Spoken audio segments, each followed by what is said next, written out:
你口口声声谈爱，你让他一个人到医院去做流产，你连陪都不陪，请问你的爱在哪？你表面上文质彬彬，吃别人用别人的，你表面上说我要做一个独婚的，或者我现在不想结婚，你又偏偏要跟人家求婚，你不耍流氓吗你？视频中的这个男人叫小刚，那么他到底做了什么，竟让涂磊当场大发雷霆呢？我知道自己怀孕了，然后我就跟他说了这事，然后说了吧，但是他吧就感觉什么都不在乎的那样，那种表情，然后他就跟我说了，说你就把孩子给做了吧，他就这样丢了一句话给我，然后甩门就去了。原来小刚和女友小倩已经在一起很多年了，但由于他一直追求爱情当中的浪漫，所以在冲动求婚后根本不提结婚的事，甚至他为了不被孩子和婚姻束缚，然后在得知小倩怀孕以后，直接逼她去医院打掉孩子，但是他却以年轻人就该享受当下为由，根本不认为自己哪里做的不对。而对于小刚的态度和做法，涂磊听到以后现场直接大发雷霆。其实当初小刚对小倩是一见钟情，然后他就找了很多借口跟小倩搭讪，后来小倩就跟他加了微信。由于他们后来经常在网上聊天，小刚对他特别体贴入微，所以他们慢慢的就走到了一起。觉得就认识他的时候吧，他就是一个特别有理想的人，然后平时的话他喜欢听听蓝调，看看话剧，然后我觉得他平时吧都特别细微。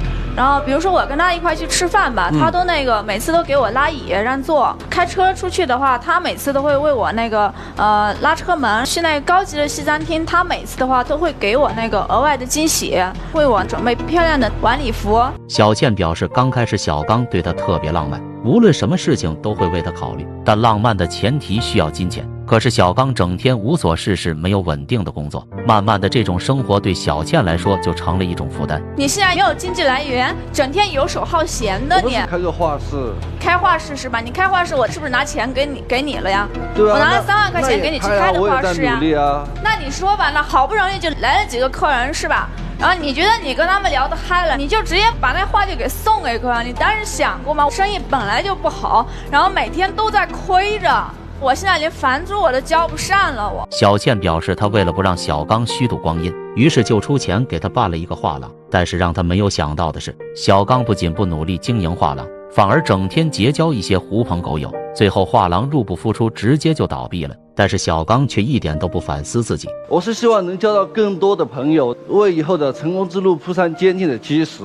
我的理想比较远大。对，你的理想然后你知道吗，主持人后面这次倒了之后，他就说还要开一个服装定制。然后我当时想，我说服装定制是吧？画廊做败了是吧？对。然后我觉得应该还是可以，我觉得我应该支持他。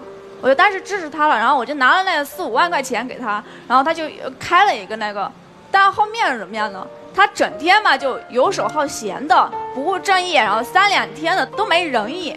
其实小刚从小就开始学画画，后来大学的专业又是服装设计，本来这对小刚来说是很得心应手的事，但是他却一点都不努力，整天都在游手好闲，甚至有的时候直接干脆不营业。后来这个工作室也倒闭了，这让小倩的心里十分生气。也没了，他已经2次都这样，都开倒了。等于你给他出了前后投资了7、8万，开了2家店，都开倒了是吧？对。这2家店你投资了吗？我投资人力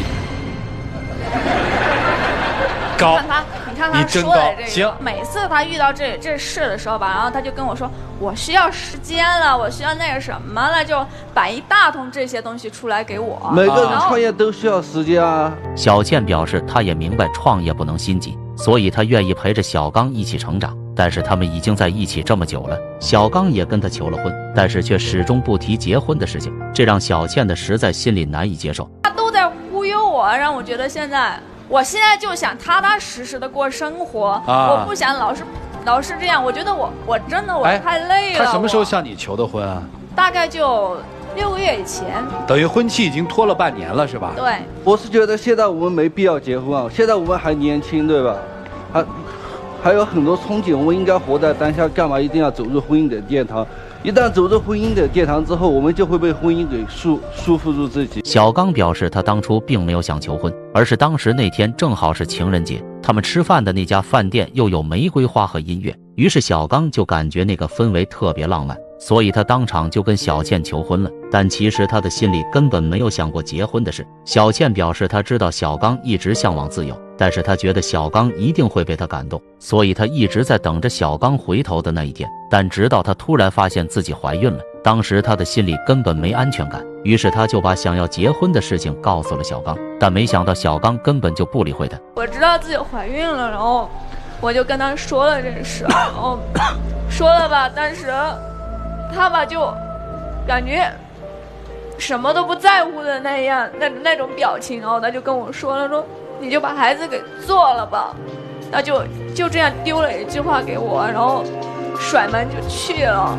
小倩表示，自从那天小刚夺门而出以后，她给小刚打了很多电话都没人接，甚至一点音讯都没有。而在此之前，小刚已经跟她求婚，并且小倩还怀了孩子。本来这是他们结婚的好时机，但是她想不明白小刚为何会这个态度，于是她就心灰意冷地去了医院。我当时就一个人去的医院，然后等我把这个事情吧都已经处理完了，然后我打电话给他，然后他才回家。哦，他回家之后吧，他就当什么事都没有发生一样。我听说她怀孕之后，然后我觉得如果我们要了这个孩子，但是现在以我和她的能力是无法抚养这孩子的，就是有了这孩子也是对孩子的一种不负责任的行为。小刚表示，他们现在根本没有能力养孩子，所以为了对以后的孩子负责，他必须要让小倩还这个孩子打掉。但是他根本就没有想过小倩的感受。当时小倩一个人去医院流产的时候，她一个人躺在病床上该有多害怕。而且在他们相处的这段时间，一直以来都是小倩在付出。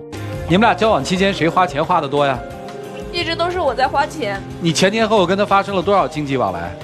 加起来已经是20多万左右了。那些钱是什么钱？平时他所说的浪漫呀之类的钱都是我出的，但我今天来这，我觉得我不在乎钱了。我觉得啊，那你要干嘛？我可以不在乎钱，我就想告诉他，我就想平平淡淡的、平平稳稳的过日子啊。小倩表示，当时小刚跟她求完婚以后，她就想着买个房准备结婚，但是小刚却始终不同意。于是小倩就找他父母要了钱，准备自己买。但让他没有想到的是，小刚竟然偷偷把钱给拿走了。当时我就真的急了，我就跑回去，我就问他把钱都哪去了呀？然后他就跟我说，哎呀，我那个朋友做生意呢，合伙，我那个钱拿去投资了。后面我遇到他朋友吧，然后他朋友就跟我说没这回事呀。他说他好像是说是怕你要跟他结婚，你在逼婚，然后他就把你这钱给藏起来了。小刚表示他心里特别爱小倩，而且他现在不是不愿意结婚，而是因为现在不是他们结婚的好时机。听到这句话的小倩十分伤心。其实小倩家里的条件特别好，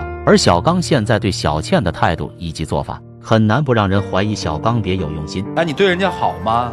我对她挺好的，她也知道。就是你给我举一个好的例子行吗？行，他上一次他说他要去看海，对吧？啊，然后我立马打电话约他一起去，他又告诉我他上班他没时间去，他去不了，然后我就一个人去了，从昆明去到大理，然后给他拍了视频，还录到了海风，给他回去的时候还带了海沙，然后他也挺感动的，挺幸福的。小倩表示，小刚根本没有工作，平时他们都是靠父母的接济生活，而且小刚平时只知道吃喝玩乐，对于他们的未来没有一点规划，这让小倩对他们的未来看不到一点希望。但是对于小倩提出的这些，小刚却不以为然，甚至一点都没放在心上。我觉得我们活在当下就好啊，我们干嘛要留那么多的钱？我觉得钱这个东西，对吧，生不带来死不带去的，有了就该得花。哎，那个钱哪去了？到底是你藏起来了还是你花了？我把它就是先拿到我手上，对吧？然后我想花我就花，有的时候我也会为他花。那是你的钱吗？本来小倩跟父母要的钱是用来买婚房的，但是小刚却偷偷拿来了私用，甚至对于这件事的态度十分恶劣，这让一旁的主持人都看不下去了。他今天要娶你，你嫁不嫁？他现在就没这打算。我问你呢，你看他这阵势。我问你呢，他今天要娶你，嫁不嫁？我嫁。这就是气人的地方。小倩表示，她也不是非要嫁给小刚，只是他们的这段感情走到今天不容易，而她更是为了这段感情付出了所有，所以她的心里根本不愿放弃。但是现在他们花的都是父母的钱，可等父母不再支持他们的时候，小刚没有工作，也就没有经济来源，到时候他们连最低的生活保障都没有，更别提以后的风花浪漫了。而涂磊在听完他们的故事以后，更是直接现场大发雷霆。从你们认识到今天站在这个台上，谈什么爱情，谈什么浪漫，赤裸裸的交易，买张门票去看秀，上半场免费，下半场加价，看着看着看过瘾了，要跑上舞台跟人家结婚，人家说不行，要么你再加点价，对不起，我加不起。所以到今天就到这儿来逼婚，不就长得帅一点吗？什么绅士，什么浪漫？